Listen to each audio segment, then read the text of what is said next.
উম, আজকে একটা বেশ অদ্ভুত বৈপরীত্যের কথা দিয়ে আমাদের এই গভীর আলোচনাটা শুরু করা যাক।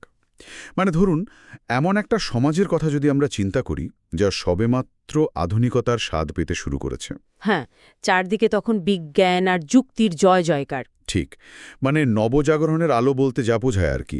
সমাজ সংস্কার হচ্ছে, বড় বড় বিশ্ববিদ্যালয় গড়ে উঠছে, আধুনিক চিকিৎসা বিজ্ঞানের চর্চা হচ্ছে। মানুষ অন্ধবিশ্বাস থেকে বেরিয়ে এসে সবকিছুকে লজিক বা যুক্তির কষ্টিপাথরে বিচার করতে শিখছে। একদম, একটা যুক্তিবাদী সমাজ তৈরি হচ্ছে। কিন্তু ঠিক এরকম একটা সময়ে সেই একই সমাজের সবচেয়ে শিক্ষিত, সবচেয়ে যুক্তিবাদী মানুষগুলোর কলম থেকেই যদি হঠাৎ করে কালো জাদু, পঞ্চমুণ্ডির আসন, প্রেতাত্মা আর শ্মশানের অতিপ্রাকৃত গল্প বেরোতে শুরু করে, তাহলে বিষয়টা কেমন দাঁড়ায়? এটা তো একটা বিশাল বড় স্ববিরোধিতা, তাই না? হ্যাঁ, ঠিক সেটাই। মনে হতে পারে এটা একটা বিরাট প্যারাডক্স, কিন্তু ১৯ শতক এবং ২০ শতকের বাংলার সাহিত্য আর সমাজের দিকে তাকালে ঠিক এই দৃশ্যটাই আমাদের চোখে পড়ে। এটা সত্যি একটা অদ্ভুত ধাঁধা। কারণ সাহিত্য তো আর শূন্য থেকে তৈরি হয় না। সমাজ যখন বিজ্ঞানের দিকে এগোচ্ছে, তখন সাহিত্য কেন উল্টো পথে হেঁটে তন্ত্রমন্ত্র আর অলৌকিকতার আশ্রয় নিচ্ছে, এটা একটা বিশাল মনস্তাত্ত্বিক কৌতূহল তৈরি করে। আর আজকের এই দীর্ঘ বিশ্লেষণে আমাদের মূল লক্ষ্য হল সেই কৌতূহল বা ধাঁধার উত্তর খোঁজা। আমাদের হাতে আজ চমৎকার কিছু সূত্র রয়েছে, বেশ কিছু গভীর একাডেমিক প্রবন্ধ, উইকিপিডিয়া আর্টিকেল, সাহিত্য সমালোচনা, মূল গল্পের কিছু দুর্লভ অংশ এবং শরৎ সেন্টেনারি কলেজের একটি ওয়েবিনারের ব্রোশিওর। বাহ, দারুণ সব সোর্স। হ্যাঁ, আর এই সব কিছুর উপর ভিত্তি করে আজ আমরা একেবারে গভীরে গিয়ে বিশ্লেষণ করব কিভাবে বাঙালি পরিচয়ের বিবর্তনের সাথে সাথে বাংলার ভৌতিক গল্পগুলো কেবল নিছক ভয় দেখানোর গণ্ডি পেরিয়ে গিয়েছিল, কিভাবে এগুলো হয়ে উঠেছিল সমাজ বিশ্লেষণ, উপনিবেশবাদ বিরোধিতা এবং মানুষের মনের গহীন অন্ধকারের এক অনবদ্য দলিল। বাংলা নবজাগরণের সেই চরম যুক্তিবাদী চিন্তাধারার ঠিক সমান্তরালে কিভাবে তারানাথ তান্ত্রিক এবং ভূতজ্ঞানী বরদার মতো রহস্যময় চরিত্রগুলো জন্ম নিল, সেটা দেখাই আমাদের আজকের উদ্দেশ্য। একদমই তাই। আর আজও কেন তারা সমান প্রাসঙ্গিক, সেটা নিয়েও আমরা কথা বলবো। তো আলোচনার গভীরে যাওয়ার আগে সেই সময়কার সমাজের পালস বা স্পন্দনটা একটু বোঝা দরকার, তাই না? হ্যাঁ, সেটা খুব জরুরি। আমরা যদি ওই শরৎ সেন্টিনারি কলেজের বাঙালি পরিচয়ের বিবর্তন শীর্ষক ওয়েবিনারের সূত্র ধরে দেখি, ঈশ্বরচন্দ্র বিদ্যাসাগরের ২০০তম জন্মবার্ষিকীর প্রেক্ষাপটে তারা আলোচনা করেছিলেন যে বাংলার সমাজ তখন এক অভাবনীয় পরিবর্তনের মধ্য দিয়ে যাচ্ছিল। সমাজ তখন আর পুরনো খোলসে বন্দি নেই আর কি। একেবারেই নেই। দীর্ঘদিনের রক্ষণশীলতা ভেঙে নারীরা ক্রমশ অন্দরমহল থেকে পেশাদার জগতে বেরিয়ে আসছিলেন। কাদাম্বিনী গাঙ্গুলি বা যামিনী সেনের মতো নারী চিকিৎসকদের উত্থান হচ্ছিল তখন। যা সেই সময়ের প্রেক্ষাপটে এক বিশাল বড় সামাজিক বিপ্লব বলতে পারেন। হ্যাঁ, আর অন্যদিকে রাজনীতিতেও এক অভূতপূর্ব বদল আসছিল। বীণা দাসের মতো নারীরা সরাসরি জাতীয়তাবাদী রাজনীতিতে এবং সশস্ত্র বিপ্লবে অংশ নিচ্ছিলেন। ওই যে কলকাতা বিশ্ববিদ্যালয়ের সমাবর্তনে গভর্নর স্ট্যানলি জ্যাকসনকে লক্ষ্য করে গুলি চালানোর ঘটনাটা। ঠিক, বীণা দাসের সেই দুঃসাহসিক ঘটনা গোটা ব্রিটিশ সাম্রাজ্যকে কাঁপিয়ে দিয়েছিল। আচ্ছা, একটু থামাই আপনাকে। এখানেই তো আমার একটা খটকা লাগছে। এই যে আমরা দেখছি সমাজ এত দ্রুত বদলাচ্ছে, নারীরা ডাক্তারি পড়ছেন, বিপ্লব করছেন, সব কিছু যুক্তির আলোয় বিচার হচ্ছে, তাহলে এই অতি প্রাকৃত বা অলৌকিকতার জায়গাটা তৈরি হলো কোথা থেকে? খুব প্রাসঙ্গিক প্রশ্ন। ১৯ এবং ২০ শতকের বাংলা কি তাহলে দড়ি টানাটানির একটা মাঠ ছিল? একদিকে পশ্চিমা শিক্ষা, বিজ্ঞান ও যুক্তিবাদ, আর অন্যদিকে নিজস্ব সংস্কৃতি, আধ্যাত্মিকতা আর লোকজ বিশ্বাস। এই দুটোর মধ্যে কি একটা নিরন্তর সংঘাত চলছিল? বিষয়টা একটু খুলে দেখা যাক। এটাকে ঠিক সংঘাত বলা যাবে না, বরং একে বলা যায় একটা সাংস্কৃতিক ভারসাম্য রক্ষার চেষ্টা। এখানে সবচেয়ে চমকপ্রদ দিকটি হল আধুনিক শিক্ষিত বাঙালি সমাজ, যাদের আমরা সাধারণত ভদ্রলোক শ্রেণী বলে থাকি, তারা প্রকাশ্যে যুক্তিবাদকে প্রবলভাবে আপন করে নিচ্ছিল। বাইরে তারা ভীষণ যুক্তিবাদী। হ্যাঁ, কিন্তু তাদের অবচেতন মন তখনও নিজস্ব শেকড় থেকে পুরোপুরি বিচ্ছিন্ন হতে পারেনি। ফলে সাহিত্যের একটি নির্দিষ্ট ধারা খুব সচেতনভাবেই বাংলার নিজস্ব আধ্যাত্মিকতা, অতিপ্রাকৃত লোককথা এবং প্রান্তিক মানুষের বিশ্বাসকে পরম যত্নে ধরে রাখার চেষ্টা করছিল।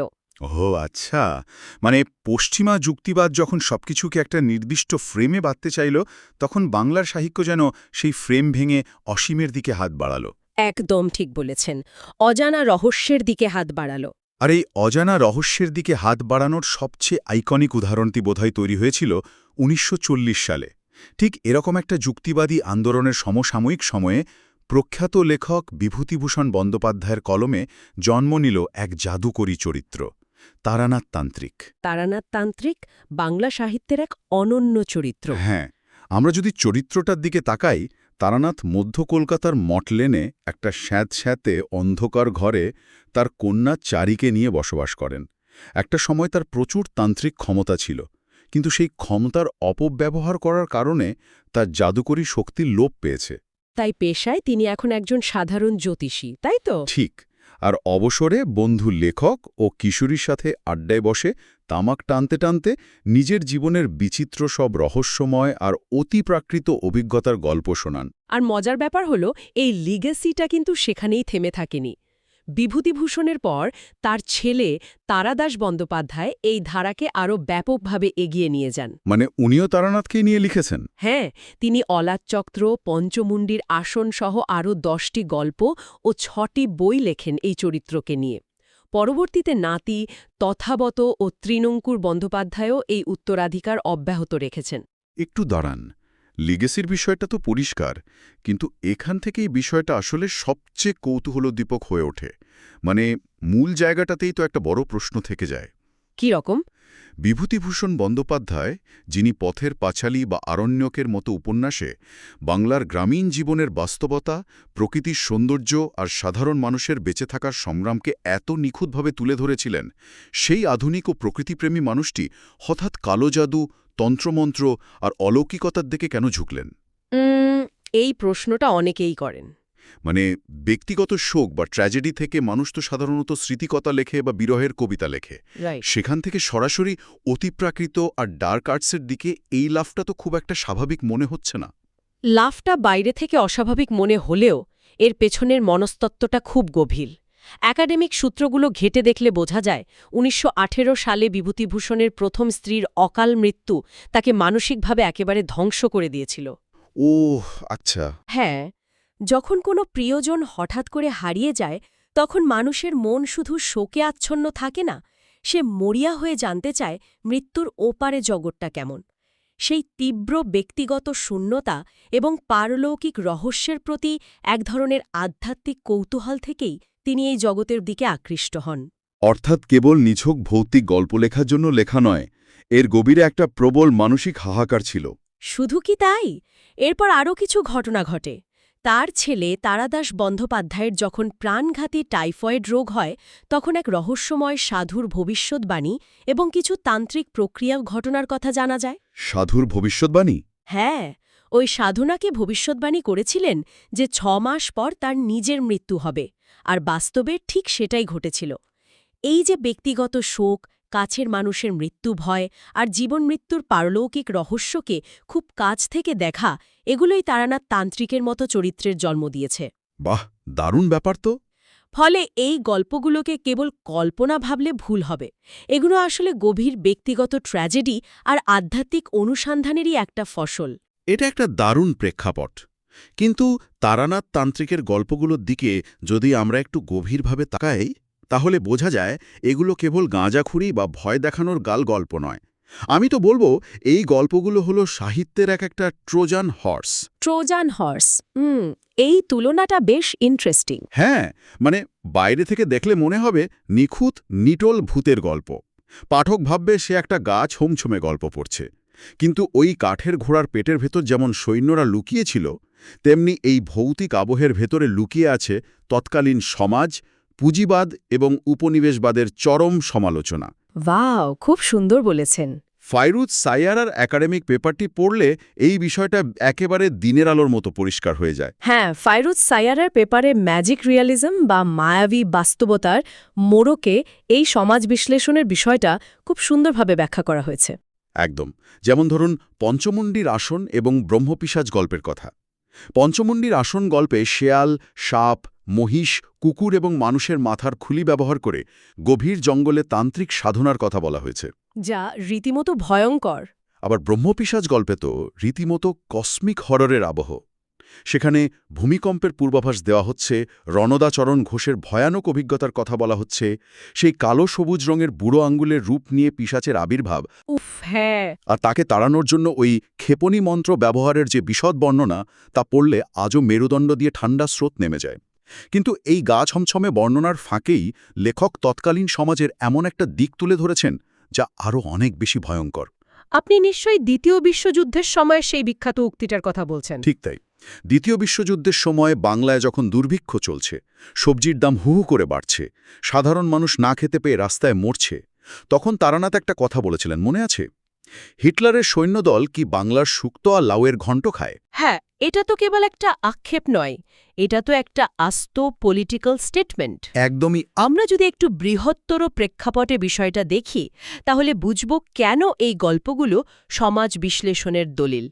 এই যে তান্ত্রিক বিশ্বাস, এটি কিন্তু মূলধারার ব্রাহ্মণ্যবাদের ওই পবিত্রতা বা পিউরিটি ধারণাকে সরাসরি চ্যালেঞ্জ করে। ও আচ্ছা, কিভাবে? মানে মূলধারার ধর্মে যা কিছু অশুদ্ধ, অস্পৃশ্য, তন্ত্রে সেটাই সাধনার অঙ্গ। তারানাথ নিজে ব্রাহ্মণ হয়েও নিম্নবর্ণের মানুষের সাথে অনায়াসে মিশে যান, তাদের সুখ দুঃখে পাশে দাঁড়ান। আর ওই যে বিশ্বযুদ্ধের সময় সবজির দাম বাড়ার প্রসঙ্গটা টানলেন, হ্যাঁ, লেখক আসলে বোঝাতে চেয়েছেন ব্রহ্মপিশাচ যতই ভয়ঙ্কর হোক না কেন, মানুষের তৈরি করা এই কৃত্রিম দুর্ভিক্ষ এবং ঔপনিবেশিক পুঁজিবাদের শোষণের চেয়ে তা বেশি ভয়ঙ্কর নয়। অসাধারণ একটা পয়েন্ট। তার মানে আসল দানব বা পিশাচ ভূতপ্রেত নয়, আসল পিশাচ হল ওই ঔপনিবেশিক শাসক গোষ্ঠী আর মজুদ্দাররা, যারা বাংলার সাধারণ মানুষের মুখের গ্রাস কেড়ে নিয়েছিল। একেবারেই তাই। বাংলায় ভূত শব্দের আবিধানিক অর্থ কিন্তু কেবল প্রেতাত্মা নয়, এর আরেকটা অর্থ হল অতীত। হ্যাঁ, তা তো বটে। এই গল্পগুলোতে ভূত প্রায়শই কোনো উদ্দেশ্যহীন অশুভ সত্তা নয়, তারা হলো সেই সব প্রান্তিক ও শোষিত মানুষের প্রতীক, যারা জীবিত অবস্থায় বিচার পায়নি। তারা মৃত্যুর পর ভূতের বেশে ফিরে এসে সমাজের সেই অসাম্যের বদলা নেয়। তার মানে সমাজ যেখানে তাদের বিচার দিতে ব্যর্থ, অতিপ্রাকৃত জগৎ সেখানে তাদের জন্য জাস্টিস বা ন্যায় বিচার নিশ্চিত করছে। হ্যাঁ, ভূত এখানে প্রান্তিক মানুষের কণ্ঠস্বর। সমাজ বিশ্লেষণের এই দিকটি সত্যিই অভাবনীয়। কিন্তু বাংলার অতিপ্রাকৃত সাহিত্য তো শুধু সমাজের ভেতরেই সীমাবদ্ধ থাকেনি, এটি মানুষের মনের গভীর অবদমিত অন্ধকার দিকগুলো উন্মোচন করেছে। ঠিক, সমাজ থেকে সরে এসে আমরা যদি মনস্তাত্ত্বিক অতিপ্রাকৃত বা সাইকোলজিক্যাল হররের দিকে ফোকাস করি, তখন কিন্তু আমাদের শরদিন্দু বন্দ্যোপাধ্যায়ের অলৌকিক গল্প সমগ্রের পাতা উল্টাতে হবে। শরদিন্দু বন্দ্যোপাধ্যায়, যাকে আপামর বাঙালি মূলত ব্যোমকেশ বক্সীর স্রষ্টা হিসেবেই বেশি চেনে, তার অতিপ্রাকৃত গল্পগুলো কিন্তু বাংলা সাহিত্যে এক সম্পূর্ণ ভিন্ন মাত্রা যোগ করেছিল। ঠিক বলেছেন। তার ৩১টি অলৌকিক গল্পের সংকলনে ভূতজ্ঞানী বরদার মতো একটি অসম্ভব অদ্ভুত চরিত্রের কথা এসেছে। হ্যাঁ, বরদা তো বেশ ইন্টারেস্টিং চরিত্র। এই বরদা মুঙ্গের ও বিহারের গ্রামাঞ্চলের পটভূমিতে এমন সব গল্প বলতো যার স্বাদ তারানাথের চেয়ে অনেকটাই আলাদা। শরদিন্দুর লেখার সবচেয়ে বড় বৈশিষ্ট্য হল তিনি খুব সূক্ষ্মভাবে মানুষের মনের অবদমিত লালসা, অপরাধবোধ আর দ্বন্দ্ব নিয়ে খেলতেন। মানে মনস্তাত্ত্বিক জটিলতাগুলো খুব ভালো ফুটিয়ে তুলতেন আর কি। একদম, যেমন তার মায়া কুরুঙ্গি গল্পটা। আমি যখন প্রথমবার গল্পটা পড়ি, আমার মনে হয়েছিল এটা কেবল ভূতের গল্প নয়, এটা মানুষের মনের এক ভয়ঙ্কর পতন। মায়াকুরঙ্গি মনস্তাত্ত্বিক দিক থেকে অত্যন্ত জটিল এবং শক্তিশালী একটি গল্প। এর বুননটাই অন্যরকম। গল্পটা শুরু হচ্ছে পুনেতে এক জঙ্গলি বাবার আস্থানায়। এই জঙ্গলি বাবা আবার অদ্ভুত প্রকৃতির। কেউ কাছে এলেই তিনি চরম নোংরা ভাষায় গালিগালাজ করেন। হ্যাঁ হ্যাঁ, গল্পের কথককে দেখেই তিনি যে ভবিষ্যৎবাণীটা করেন তা একাধারে অভদ্র এবং পিলে চমকে দেওয়ার মতো। তিনি সোজাসুজি জিজ্ঞেস করেন, কবে নোবেল প্রাইজ পাবি বা বউ মরবে জানতে চাস? সাধু সন্ন্যাসীদের এই ধরনের রুক্ষ আচরণ মূলত সাধারণ সস্তা কৌতূহলী মানুষকে দূরে রাখার একটা কৌশল। তারা চান না ভাষা ভাষা কৌতূহল নিয়ে কেউ আধ্যাত্মিক জগতের গভীরে প্রবেশ করুক। কিন্তু গল্পের কথক তো নাছোড়বান্দা। তিনি তার পূর্বজন্মের কথা জানতে চান। তখন জংলি বাবা তাকে একটা জ্বলন্ত মোমবাতির শিখার দিকে একদৃষ্টে তাকিয়ে থাকতে বলেন। তারপর এরপর সেই মোমবাতির শিখায় কথক যা দেখতে পান তা রীতিমতো শিউরে ওঠার মতো। তিনি দেখেন পূর্বজন্মে তিনি ছিলেন পুণ্ডরিক নামের এক তরুণ বৌদ্ধ ভিক্ষু। দীর্ঘ 14 বছর ধরে তিনি কঠোর ব্রহ্মচর্য পালন করেছেন। বাপরে, 14 বছর! হ্যাঁ, সেই ভিক্ষু অজন্তা গুহার ও নিশ্ছিদ্র অন্ধকারে বসে রাজা বানদেব আর রানী কুরঙ্গিকার ছবি আঁকছিলেন। আর ঠিক তখনই ঘটে সেই চরম মনস্তাত্ত্বিক পতন। সেই মোহাবিষ্ট হওয়ার জায়গাটা, তাই না? ঠিক।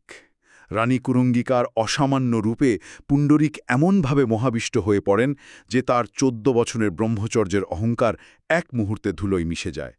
তিনি তার নিজের অবদমিত লালসা, তার কামনা বাসনা সিদ্ধার্থ ও গোপার পবিত্র ছবিতে ফুটিয়ে তোলেন। উফ, ভাবা যায়। আর নিজের এই নৈতিক স্খলন এবং শিল্পের প্রতি এই চরম অবমাননা মেনে নিতে না পেরে তীব্র অপরাধবোধে ভুগে শেষে সেই বৌদ্ধ ভিক্ষু খাদ্রে ঝাঁপ দিয়ে আত্মহত্যা করেন। ভাবা যায় দৃশ্যটা, গুহার ওই বদ্ধ পরিবেশ, ভেতরে জ্বলতে থাকা মশাল, আর একজন মানুষের নিজের ভেতরের আদিম প্রবৃত্তির কাছে হেরে যাওয়া।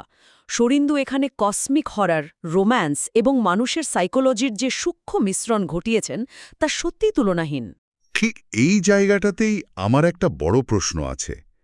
এই যে জংলি বাবার নির্দেশে মোমবাতির দিকে তাকিয়ে থাকার প্রক্রিয়াটি, এটি কি আসলেই পুনর্জন্মের স্মৃতি দেখার কোনো আধ্যাত্মিক বা সুপারন্যাচুরাল প্রক্রিয়া? আপনার কি মনে হয়? মানে আমরা যদি একটু বিজ্ঞানসম্মতভাবে ভাবি, এটি আসলে গভীর হিপনোটিজম বা সম্মোহনবিদ্যার একটা প্রাচীন পদ্ধতি নয় কি? কারণ মোমবাতির শিখায় ফোকাস করে মানুষকে ট্রান্সের মধ্যে নিয়ে যাওয়ার ব্যাপারটা তো সাইকোলজিতে খুব পরিচিত। হ্যাঁ, সাইকোলজিতে এটাকে ফোকাল পয়েন্ট কনসেন্ট্রেশন বলা যায়। জংলি বাবাকে তাহলে আধ্যাত্মিকতার মোড়কে হিপনোটিজম ব্যবহার করে ওই লোকটার অবচেতন মনের অন্ধকার ও অবদমিত দিকগুলো, তার অবদমিত লালসাগুলোকে বের করে আনলেন না? এটা একটি অত্যন্ত গুরুত্বপূর্ণ প্রশ্নের জন্ম দেয়। শরদিন্দুর লেখার সবচেয়ে বড় সার্থকতা এখানেই যে তিনি এই দ্ব্যর্থকতা বা ডাবল মিনিংটা খুব সচেতনভাবে বজায় রাখেন। মানে একটা ধোঁয়াশা রেখে দেন আর কি। হ্যাঁ, তিনি পাঠককে একটা চরম দ্বিধায় ফেলে দেন। অলৌকিক ঘটনাগুলো কি সত্যি বাইরের কোনো পৃথিবীতে ঘটে, নাকি এগুলো আমাদের নিজেদেরই অবদমিত মনের প্রজেকশন? এটা খুব ভাবায়। আমাদের নিজেদের ভেতরের অপরাধবোধ, ভয়, পাপবোধ বা লালসাই কি হ্যালোসিনেশন বা অতি প্রাকৃতিক রূপ নিয়ে আমাদের সামনে হাজির হয়? শরিন্দু এই উত্তরটা কখনোই সরাসরি দেন না। তিনি কেবল একটা মোমবাতি ধরিয়ে পাঠকের মনের অন্ধকার দিকগুলোকে আলোকিত করে দেন। আর সেটাই বোধহয় সবচেয়ে বেশি ভয়ের। কারণ বাইরের ভূতকে হয়তো জাদুমন্ত্র বা বিজ্ঞান দিয়ে তাড়ানো যায়, কিন্তু নিজের মনের ভেতরের যে ভূত, নিজের অবদমিত যে প্রবৃত্তি, তাকে তাড়ানোর তো কোনো মন্ত্র আজও আবিষ্কার হয়নি। এটাই আসল হরর, মানে সাইকোলজিক্যাল হররের মূল জায়গাই এটা। হ্যাঁ, একদম। এবার যদি আমরা ইতিহাস এবং মনস্তত্ত্বের এই পাতাগুলো থেকে বেরিয়ে একটু বর্তমান সময়ের দিকে তাকাই, তাহলে আরেকটা বিস্ময়কর ব্যাপার চোখে পড়ে।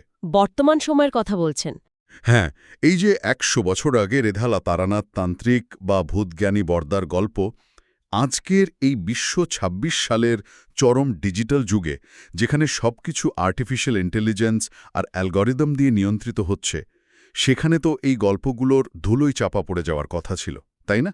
কিন্তু বাস্তব চিত্রটা সম্পূর্ণ উল্টো।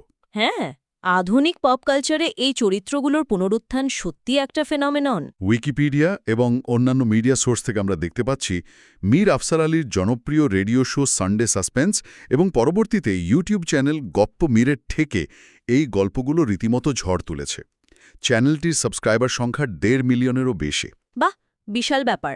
অডিও স্টোরি টেলিংয়ের মাধ্যমে এই পুরনো গল্পগুলো যেন নতুন প্রজন্মের কাছে জ্যান্ত হয়ে উঠেছে।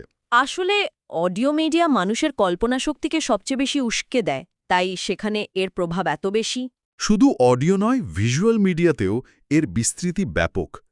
পরিচালক কিউ-এর পরিচালনায় হইচই ওয়েব সিরিজের তারানাথ তান্ত্রিকের অ্যাডাপ্টেশন হয়েছে, যেখানে কৌশিক রয় ও জয়ন্ত কৃপালনির মতো অভিনেতারা কাজ করেছেন। হ্যাঁ, ওই সিরিজটা বেশ জনপ্রিয় হয়েছিল।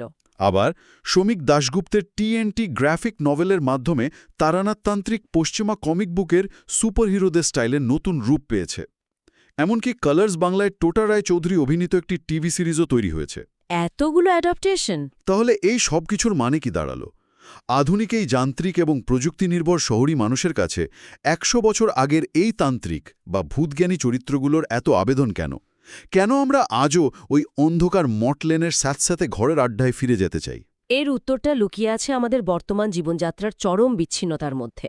আধুনিক পুঁজিবাদ, কর্পোরেট কালচার আর শহুরি যান্ত্রিকতার কারণে মানুষ প্রকৃতি, লোকজ বিশ্বাস এবং নিজেদের শেকড় থেকে একেবারে বিচ্ছিন্ন হয়ে পড়েছে। মানে শিকড়ের টানটা রয়েই গেছে কোথাও। হ্যাঁ, সারাদিন স্ক্রিনের দিকে তাকিয়ে থাকতে থাকতে, সোশ্যাল মিডিয়ার ভার্চুয়াল জগতে বাস করতে করতে আমাদের ভেতরে এক ধরনের গভীর শূন্যতা তৈরি হয়েছে। এই অতিপ্রাকৃত বা ম্যাজিক রিয়েলিজমের গল্পগুলো মূলত এক ধরনের নস্টালজিয়া হিসেবে কাজ করে। নস্টালজিয়া। ঠিক তাই। মানুষ অবচেতনভাবেই সেই হারিয়ে যাওয়া গ্রামবাংলা, সেই অন্ধকার রাতের রহস্য এবং সেই জাদুকরী অতীতের কাছে ফিরে যেতে চায়, যেখানে প্রতিটি গাছ, পুরনো পোড়ো বাড়ি বা শ্মশানের নিজস্ব একটা না বলা গল্প ছিল। অর্থাৎ যুক্তিবাদী দুনিয়ায় সব কিছু যখন খুব ছকে বাঁধা, বিজ্ঞান যখন সব কিছু নিখুঁত ব্যাখ্যা দিয়ে দিচ্ছে, তখন আমাদের মন হাঁপিয়ে উঠছে। আমরা মনস্তাত্ত্বিকভাবেই একটু আনপ্রেডিক্টেবল বা ব্যাখ্যাতীত রহস্যের আশ্রয় খুঁজছি, তাই তো? ঠিক। আমাদের মন আসলে সবকিছুর নিখুঁত গাণিতিক উত্তর চায় না, সে রহস্যকে বাঁচিয়ে রাখতে চায়। চমৎকার বলেছেন। আজকের এই দীর্ঘ আলোচনাটার একেবারে শেষ পর্যায়ে এসে যদি আমরা পুরো বিষয়টার দিকে ফিরে তাকাই, তাহলে একটা জিনিস খুব স্পষ্ট হয়ে ওঠে। বাংলার অলৌকিক বা অতিপ্রাকৃত সাহিত্য কখনোই কেবল সস্তা ভয়ের উপাদান বা পাল্প ফিকশন ছিল না। একেবারেই না। বরং এটি ছিল তৎকালীন সমাজ, উপনিবেশবাদ বিরোধী রাজনীতি, ইতিহাস এবং মানুষের গভীর মনস্তত্ত্বের এক অপূর্ব সংমিশ্রণ। যখন মূলধারার সাহিত্য যুক্তিবাদ আর আধুনিকতার জয়গান গাইছিল, তখনই অলৌকিক গল্পগুলো সমাজের প্রান্তিক মানুষ, হারিয়ে যাওয়া লোকায়ত বিশ্বাস এবং মানুষের অবচেতন মনের গভীর অন্ধকারের রক্ষাকবচ হিসেবে কাজ করেছিল। আর সাহিত্য আর মনস্তত্ত্বেরই মেলবন্ধনই তো এই গল্পগুলোকে কালজয়ী করে তুলেছে, তাই না? একদমই। তো একেবারে শেষ একটা ভাবনার কথা দিয়ে আজকের এই আলোচনাটা শেষ করা যাক। আমরা দেখলাম ১৯৪০-এর দশকে তারানাথতান্ত্রিকের গল্পে ব্রহ্মপিশাচ ছিল তৎকালীন ঔপনিবেশিক শোষণ এবং মন্বন্তরের প্রতীক। হ্যাঁ, প্রতীকী অর্থে। কিন্তু আজকের এই আধুনিক বিজ্ঞান ও কৃত্রিম বুদ্ধিমত্তার যুগে, মানে যখন আমরা চারপাশের প্রায় সব রহস্যকেই লজিক আর অ্যালগোরিদমের আলোয় ডিকোড করে ফেলেছি, তখন আমাদের চারপাশের নতুন পিশাচ কে? খুব গভীর প্রশ্ন। এমনটা কি হতে পারে যে আধুনিক জীবনের এই চরম ইনফরমেশন ওভারলোড, সারাক্ষণ স্ক্রিনের দিকে তাকিয়ে থাকার এই যান্ত্রিকতা আর সোশ্যাল মিডিয়ার পারফেক্ট জীবনের মিথ্যে ইলিউশনটাই হলো আমাদের এই যুগের নতুন অদৃশ্য ব্রহ্মপিশাচ? বাপারে, এটা একটা দুর্দান্ত এবং একই সাথে ভয়ঙ্কর চিন্তা। আর সেই যান্ত্রিক পিশাচের হাত থেকে বাঁচতে নিজেদের মনের শান্তিটুকু এবং আদিম কল্পনা শক্তিটুকু টিকিয়ে রাখার জন্যই হয়তো আজ আমাদের তারানাথ বা বরদার মতো চরিত্রদের আগের চেয়েও অনেক বেশি প্রয়োজন।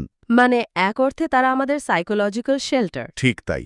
তারা হয়তো কোনো অলৌকিক মন্ত্র দিয়ে আমাদের বাঁচাবে না, কিন্তু তারা আমাদের মনে করিয়ে দেবে যে যুক্তির আলোয় সব চিনে ফেলাই জীবনের শেষ কথা নয়।